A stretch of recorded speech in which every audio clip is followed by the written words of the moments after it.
Tervist kõigile, te vaatate Mõtlemaatikat. Täna kavatseme lahendada läbi 2020. esimese aasta laia matemaatika riigieksami teise osa. Hoidke silmas, et minu lahenduskäigud võivad erineda sellest, mida on teile koolis õpetatud, kuid vastused peaksid meil samad tulema, sest need on kontrollitud Harno materjalide lehelt. Sellega soovin teile ilusat vaatamist ja lahendamist. Ülesanne 8. 1. aprillil esitleti uut arvutimängu ja juba esimesel päeval laaditi mängu arvukalt alla. Alates 2. aprillist kasvas mängu allalaadimiste arv eelmise päevaga võrreldes ühe ja sama arvu võrra. On teada, et 10. aprillil oli allalaadimisi 2 korda rohkem kui 4. aprillil ja esimese 15 päevaga oli uue mängu allalaadimiskordi kokku 1800. Esimene küsimus. Mitmel korral laaditi mäng alla esitluspäeval? Me teame, et 2 korda 4. päeva allalaadimisi on võrdne 10. päeva allalaadimistega. Teame ka seda, et esimese 15 päevaga oli kokku 1800 ehk S15. Kirjutame esimese tehte välja AN valemiga.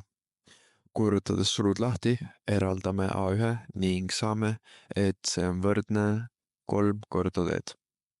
Kirjutame S15 valemina välja. Järgmisena võtame A1 kui 3D ning lisame tehtesse. Liites D kokku ning kuulutades murru lahti, jääb meil alles 10D võrdumas 120-ga. Jagame terve rea 10-ga ning saame, et D on 12. Leiame K1 lisades D valemisse ning saame selleks 36. Teine küsimus. Analüüs näitas, et esimese 2 kuu jooksul oli 3 järjestikust päeva, mille jooksul laaditi mängu alla kokku 1800 korda. Mis kuupäevadel see nii oli? Me saame teha võrrandi, kus esimene päev on tundmatu AN ning iga järgnev on AN-ile lisades 1 ning siis ka 2. Ja see kõik võrdub 1800-ga. Kirjutame iga AN-i välja valemina, kasutades sulge, et eraldada need. Lisame järgmisena A1 ning D igale poole tehtesse. Liites N-id kokku saame 36 ning kõike muud jääb alles 1692. Jagades terve rea 36-ga saame N-iks 47. Et leida täpsed kuupäevad, lahutame kogu arvust aprillikuu päevade arvu, milleks on 30. Järgmine kuu on mai ning kuna alles 17 ongi kuupäevadeks 17, 18 ja 19 mai. Seega lõppvastus ülesandel on, et 36 korral laaditi mängu alla esitluspäeval ning kuupäevadeks olid 17., 18. ja 19. mai. Ülesanne 9. Ringjoon sulgudes X -4 ruudus pluss sulgudes Y -3 ruudus võrdub 25-ga, läbib punkti O 0 ja 0 ning lõikab lisaks veel X-telge punktis A ja Y-telge punktis B. Punkt 1. Arvutage punktide A ja B koordinaadid. Kuna punkt A asub X-teljel, on selle Y-väärtus 0 ning punkt B asub Y-teljel, on selle X-väärtus 0. Teades ringjoone valemit, on 4 ja 3 siin keskpunkti koordinaatideks, seega punkt K ehk keskpunkt asub 4 ja 3. 25 on raadius ruudus, seega võttes ruutjuure saame selleks 5 ühikut. Nüüd, et leida punktide A ja B koordinaadid, saame samuti kasutada ringjoont. Kuna nad asuvad ringjoonel, paneme punkti A Y valemisse, mis on 0 ning saades sinna 9, viime selle teisele poole ja jääb alles 16. Võtame järgmisena ruutjuure tervest reast. Alles jääb X -4 võrdumas pluss -4-ga, sest ruutjuurega on alati 2 väärtust. Paremale poole ei tohi miinusega 4 jääda, sest muidu tuleks X 0 ning B asub juba X-il 0. Seega jääb sinna +4 ning saame X 8. Punkti A koordinaadid on 8 ja 0. Teeme sama punktiga B, seekord paneme X-i ehk 0 valemisse, korrutades sulu lahti ning viies arvu teisele poole jääb alles 9. Võtame ruutjuure ning seekord peame võtma plussiga 3. Y-iks jääb 6 ehk punkti B koordinaadid on 0 ja 6. Lisame ka teljestiku arvud, et oleks kergem punkte märkida. Lisame punktid A ja B ning ka keskpunkti K. Teine punkt. Põhjendage, et lõik AB on selle ringjoone diameeter. Selleks peame tõestama, et punkt K asub AB sirgel. Leiame AB sirge tõusu, kasutades 2 punkti. Vastuseks saame -3/4. Lisame arvud puutuja võrrandisse ning eraldades Y, saame selleks -3/4 X pluss 6. Keskpunkti koordinaadid olid 4 ja 3. Et tõestada, et see tõesti asub sirgel, peab punkti KX ehk 4 sirge võrrandis andma vastuseks 3. Ning see tõesti annab, seega on vasakpool võrdne parema poolega ja olemegi tõestanud ära. 3. punkt. Koostage ringjoonele punktis B joonestatud puutuja võrrand. Sirge on risti AB sirgega, saame kasutada seda seost, et leida teise puutuja võrrandi tõusu. Me teame, et ristuvate sirgete tõusude korrutis on -1. Eraldame siit selle tõusu ning saame vastuseks 4/3. Kasutame punkti B-d ja tõusu samas puutuja võrrandi valemis ning eraldades Y saame 4/3 X pluss 6. 4. punkt. Joonestage koordinaattasandile ringjoon ja selle puutuja punktis B. Kuna ma seda juba eelnevalt tegin, ongi kõik tehtud.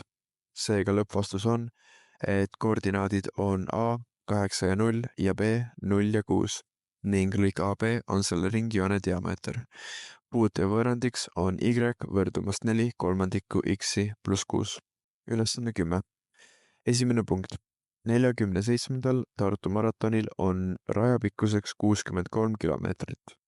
Tarvul kulus selle distantsi läbimiseks 3 tundi, 56 minutit ja 15 sekundit. Arvutage Tarvo keskmine kiirus.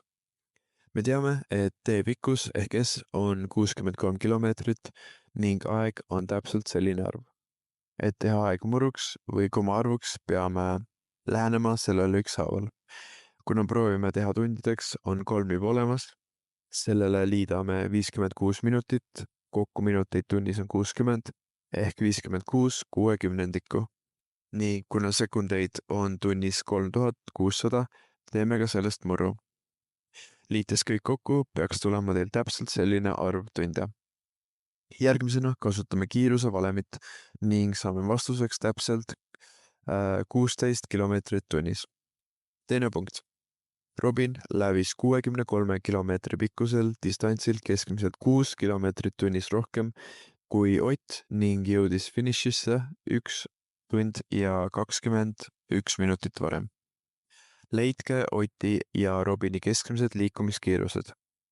Oletame, et Oti kiirus oli X kilomeetrit tunnis. Seega peab Robini kiirus olema X pluss 6 kilomeetrit tunnis, kuna ta oli kiirem. Oti tee pikkus oli 63 kilomeetrit ning samuti ka Robinil oli täpselt sama. Eraldades kiiruse valemist aja, saame Oti aja valemiks 63 jagatud X-iga tundi. Robini ajaks saame 63 jagatud X pluss 6 tundi.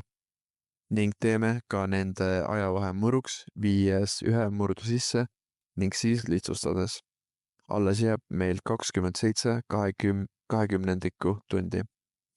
Kuna Oti aeg oli pikem, lahutame sellest Robini aja ning vastuseks on see aja murd, mis ennem leidsime. Kirjutame lahutustehte murdudel ühe murru alla ning lihtsustades peaks midagi sellist alles jääma. Järgmisena saame kasutada vana head ristkorrutist ning korrutades kõik läbi, sealhulgas sulud, peaks meil lihtsustatult alles jääma selline ruutvõrrand. Kasutades Vieta teoreemi saame X-ideks 14 ja -20, mis ei sobi, sest kiirus ei saa olla negatiivne. Seega Oti kiirus oli 14 kilomeetrit tunnis ning Robini kiirus on Oti kiirus pluss 6 ning sellest tuleb 20 kilomeetrit tunnis. Teeme ka kontrolli, leides Oti aja, mis tuleb 4,5 tundi. Leiame ka Robini aja ning saame selleks 3,15 tundi.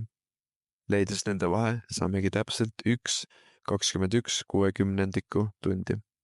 Seega lõppvastus on, et Arvo keskmine kiirus oli 16 kilomeetrit tunnis ning Oti keskmine kiirus oli 14 kilomeetrit tunnis ja Robinil 20 kilomeetrit tunnis.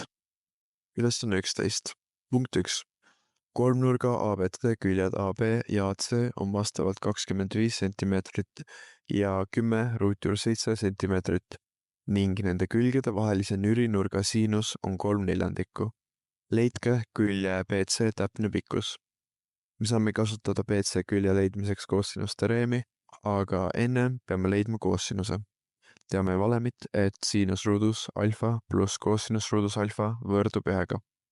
Eraldame siit koosinus alfa ning lisame siinuse valemisse. Kuna tegemist on nürinurgaga, peame ka panema ruutjuurde ette miinuse, muidu me leiaks terava nurga. Eraldame koosinustereemist 1 külje ning võtame ruutjuurde kõik. BC külje pikkuseks saame täpselt 10√22 cm. Teine punkt. Kolmnurgas KLM on küljed KL ja KM vastavalt 3√2 cm ja 6 cm. Nende külgede vahelise teravnurga siinus rahuldab seost 12 koosinus ruut alfa pluss 5 korda siinus alfa miinus 10 võrdub 10. Arvutage kolmnurga KLM täpne pindala. Me peame ruutvõrrandist saama lahti koosinusest ning saame kasutada siinusruut alfa pluss koosinusruut alfa võrdumas 1-ga seost. Järgmisena korrutame sulud lahti. Paneme T võrduma siinus alfaga, et oleks kergem meile. Kasutame T-de leidmiseks ruutvõrrandi lahendi valemit ning ruutjuure alt tuleb välja 11. Saame T1 2/3 ning T2 -1/4, mis ei sobi, sest me otsime teravnurka ja see annaks meile nürinurga. Kasutame sellist kolmnurga pindala valemit ning sisestades arvud valemisse saame vastuseks 6√2 cm. Seega lõppvastus on, et külje BC täpne pikkus on 10√22 cm ning kolmnurga KLM täpne pindala on 6√2 cm. Ülesanne 12. Silindri ruumala on 250 piit ruutjuur 1/3 kuupsentimeetrit ja silindri telglõike diagonaal moodustab silindri põhjaga nurga 30 kraadi. Koonusel on selle silindriga ühesugune põhi ning silindri ja koonuse täispindalad on võrdsed. Arvutage koonuse kõrgus täpsusega 10⁻⁻1 cm. Võtame silindri ruumala valemi ning paneme võrduma selle vastusega. Kuna mõlemal pool on piid, saame need maha tõmmata. Järgmiseks saame kasutada tangentsit 30 kraadiga, selleks teeme vastaskülg ehk kõrgus jagatud lähisküljega ehk 2 raadiust. Kasutame ristkorrutist ja jääb alles selline tehe. Edasi on erinevaid viise, mis tähised ennem tahate siit eraldada ning saame kõrguseks 10√3. Lisame kõrguse 1 raadiuse tehtesse ning saame selleks täpselt 5 cm. Kuna mainiti, et mõlema kujundi täispindalad on võrdsed, kirjutame valemit ka siis välja. Mõlemal pool on korrutajateks pi korda raadius, mis saame mõlemalt poolt maha tõmmata. Eraldades moodustaja saame selleks raadius pluss 2 korda kõrgus. Paneme raadiuse ja kõrguse väärtused valemisse. Kuna teame raadiust ja moodustajat, saame kasutada Pythagorase teoreemi, et leida kõrgus. Vastuseks saame umbes 15,8 cm. Seega lõppvastus on, et koonuse kõrgus on ligikaudu 15,8 cm. Sellega saime teise osa eksami lahendatud. Ma loodan, et kõik oli arusaadav, kuid kui jäi midagi veel arusaamatuks, saad alati jätta kommentaariumisse oma küsimused.